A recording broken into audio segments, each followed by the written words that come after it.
Hi, this is Lakhi Singh, the property fixer, here to fix you and help you grow your property and your business affairs to the next level.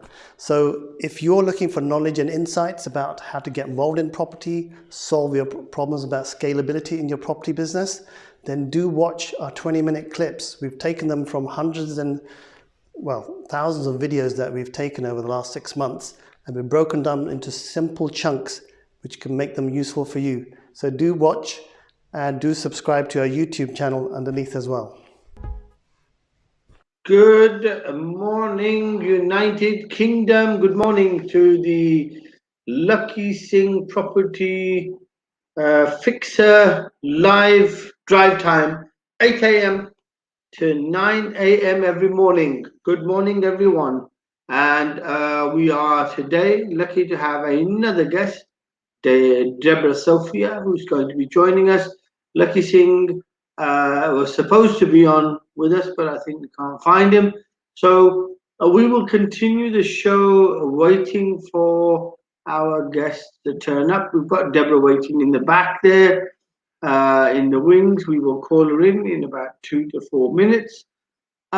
Today's topic is a continuation of yesterday's topic, top tips for 21, and Deborah is a bit of a health expert, so we're going to ask her the top tips from a health point of view in terms of bettering your health and making you feel much more positive, even though there is a general environment of a lockdown and it's also cold and the nights are longer.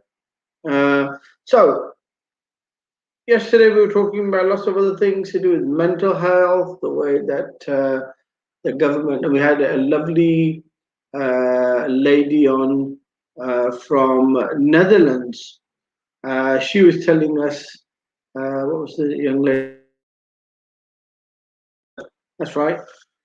Monica was telling us about the way that the government of Netherlands is coping with the problem and probably a bit more proactive in providing people mental support in dealing with lockdown and the effects of lockdown. She mentions obviously lots of children, people who just left home to come to university to start their educational careers, but I've been found by a situation which is quite unique and different, even for kids who are probably used to being quite geeky, not having the ability to walk out and run around in the open. It seems very constrictive.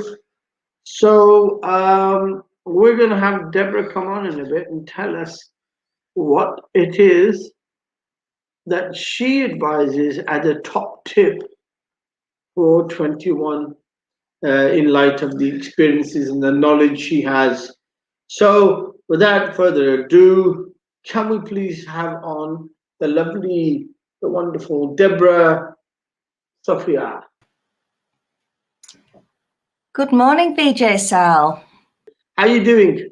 I'm really good, thank you. Yes, lovely to hear your voice. You sound very energetic. Seems like you've either been into therapy or at spa, or you've been out in the woods for a couple of weeks and you've got your energy levels back. What have you been doing? Because you sound really, really energetic, lovely and chirpy this morning. What have you been doing? We've had snow up in the northwest.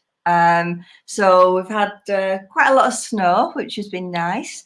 But I've been like busy working, really. I've been like seeing how many lives I can impact in the world, and that keeps me going and that keeps me focused, you know. And also, so how many lives have you impacted since we last? It's hard to quantify, BJ Sal, because what I've realised recently is the ripple effect. And I was recently on a networking call, and somebody on that call said, "I remember meeting you many years ago," and I said, "Oh, really? Have we met?" And she said, yeah, she said, we were at a networking event and you offered me a hug. And at the time, I felt really wary about taking a hug from a stranger. She said, but you showed me how to hug and how to relax into it. And you asked me to feel the love and pass it on.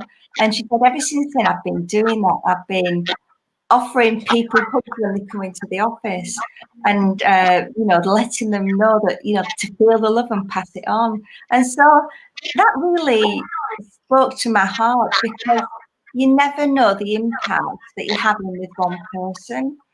And what you sort of impart from your heart to them can go out into the world. I want to impact the lives of millions of people worldwide, at least 10 million people worldwide. Excellent, excellent. Do you think the kissy stick has a place in your life? You think you could use a kissy stick to make an impact? Oh, what stick? The kissy stick. You not heard of the kissy stick? It's a 6-foot long stick. It's got a pair of lips on it, and you use it to keep the safe distance, and you kiss people with it as you go past without breaking the covert rules. Have you not heard of the kissy stick? No, I don't watch television, I don't watch the news, I don't read newspapers. Yeah, it's a new invention by the kissy stick fairy. So you can get the stick. It's 6 foot long. It doesn't breach the covert rules, and you can pass on a kissy to anybody you want. Well, you've not heard of that. Pardon? That's not my thing. That's not your thing. Giving people a kissy. No, I mean about all these silly things in place to isolate people. You know, it's not my thing. So you've rejected the whole thing, which is right. Well, I wouldn't say I've rejected the whole thing. You know, we have guidelines, and I follow guidelines of, like, you know, washing my hands and being sensible. But when it comes to you know, social distancing and you know, they are guidelines. It's not law. And we have to be sensible about it. And sometimes, you know, if people have mental health issues, it's what's more important, a low risk of catching something which I'm not going to get anyway because I'm looking after my health and boosting my immune system, or providing support to that person who needs support right now. You know, like COVID, we have to get things in perspective. And we have to look at the death statistics this year compared with last year. And a lot of the cases are actually being reclassified. So the general flu has miraculously, like, almost disappeared. Talking about dipping of the flu and mental illness, we have Lakhi Singh waiting backstage. Let's have Lakhi Singh on. Lakhi Singh, good morning, sir, to you. You've had a tough day yesterday. Good morning. You went on a long drive to the north. Did you pass by Deborah Sophia's forest? Did you go past where she lives, or were you going in the other direction? I think I must have passed nearby because I could feel some frequencies nearby. I'm sure. Yes. Like a Deborah. I was just asking Deborah if there was a room or if there was a place in her life for the kissy stick.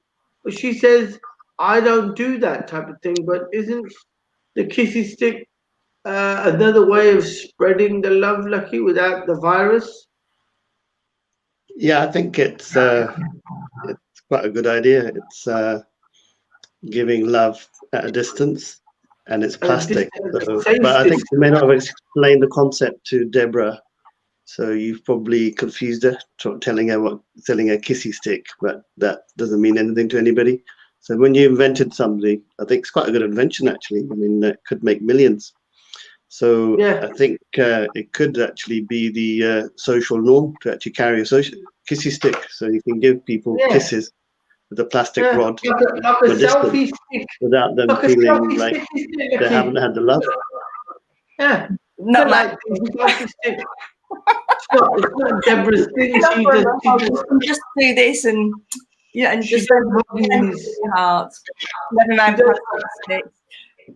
I think that this could actually, there could be a design flaw with this, I think, which is that if you need to make it a bit more natural, so you need to sort of have maybe a bamboo stick or something, because that's maybe to make it more earthy and put a slight dab of wetness on the lips, so that when you touch somebody with your rubber lips, they actually feel like someone's really kissed them. That's probably going to be a bit too real. I don't know. You have a lipstick painted on them, red paint on the lips, so when you do give someone a kissy with a kissy stick, they have a big red lipstick mark left on their collar. Then they have the wife chase them around the house. Who have you been kissing? Pardon? I don't think anybody would appreciate having lipstick on the collar. They might go and go home. Don't you think that could work? No. Lipstick on the collar from a kissy stick.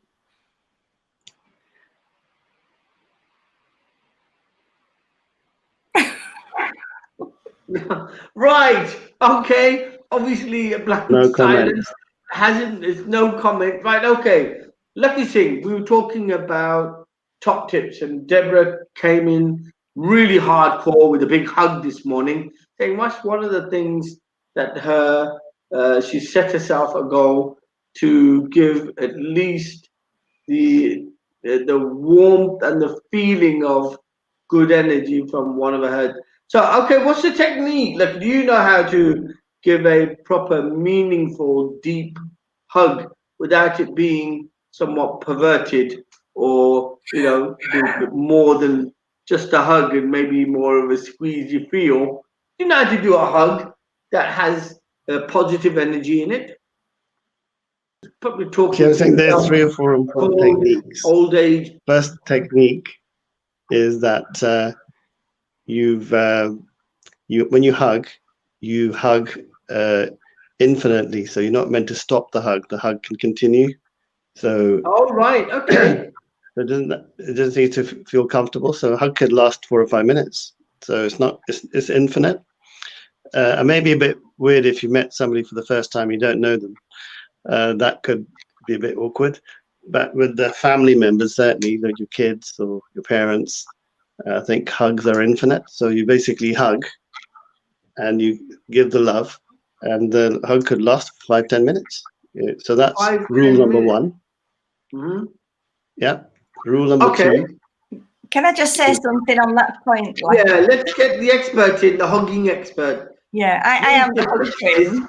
I reckon this is going on the edge of perversion, isn't it? I mean, going to 5 minutes trying to squeeze someone, that doesn't make sense. Deborah, what do you say?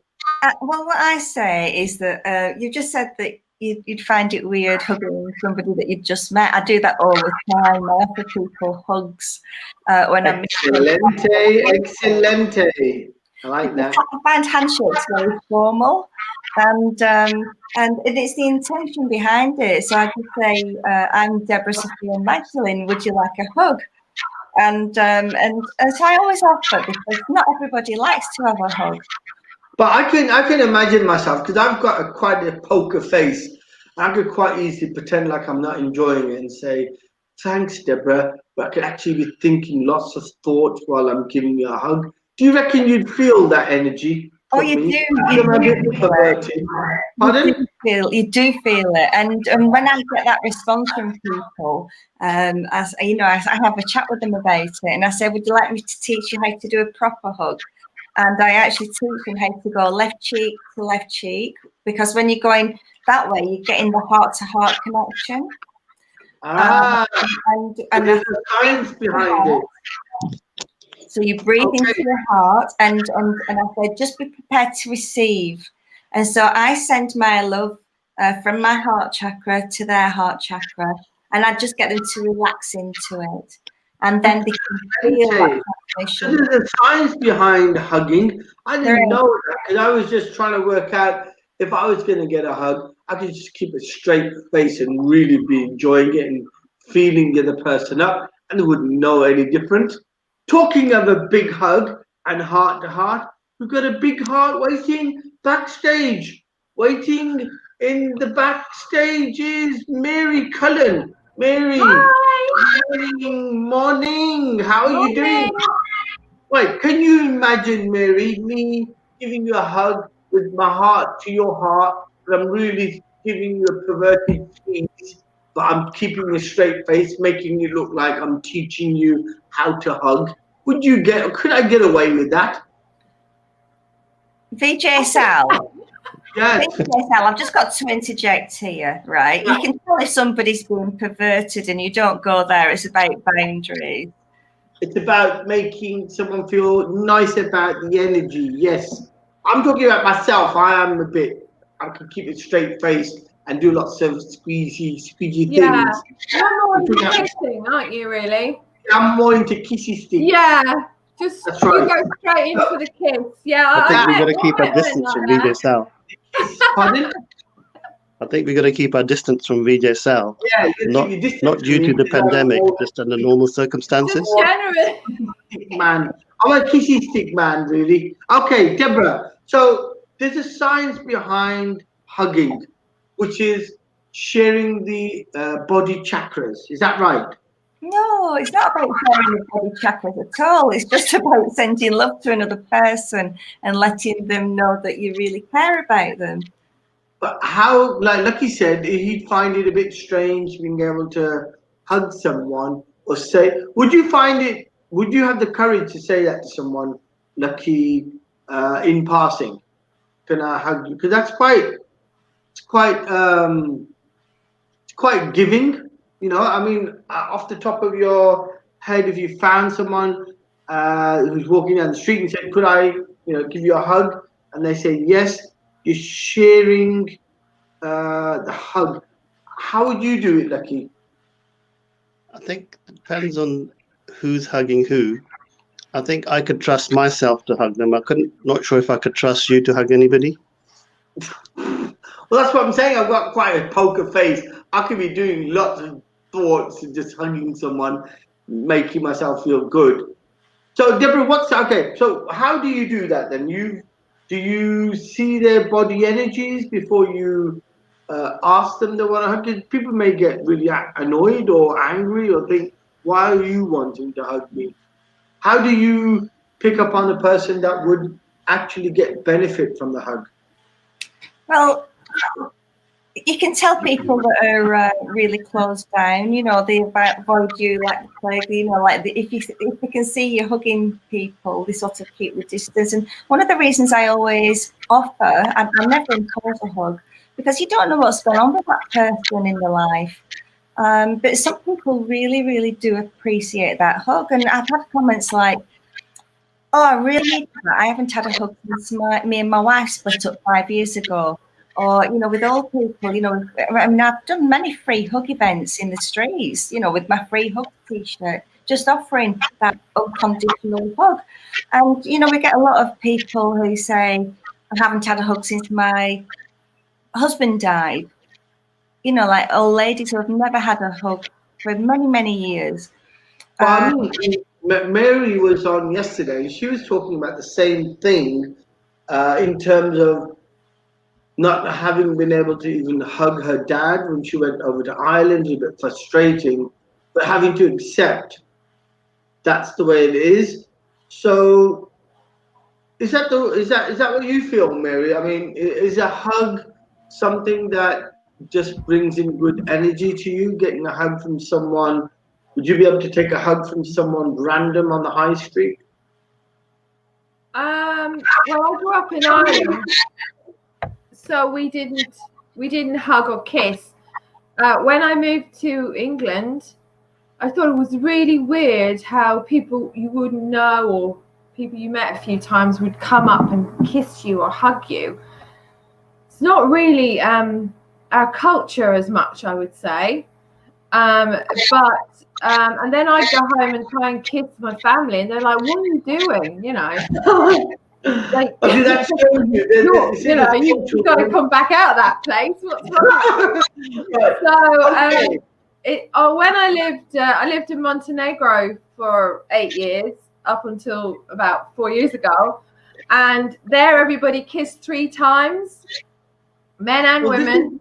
This is what Monica was saying yesterday as well. She said, since they've got this environment where there's change and you can't really get too close to people, you can't hug, you can't kiss, you can't touch, that certain things that come into their culture that's become norm starts to seem questionable now. As to, she was saying the same thing, wasn't she, yesterday? She said that in her culture in the Netherlands, people actually meet and strangers, but they're giving each other a kiss on the cheek 3 times or something. And she said it wasn't something that she actually found was normal. She didn't really like it, or it wasn't seemed to be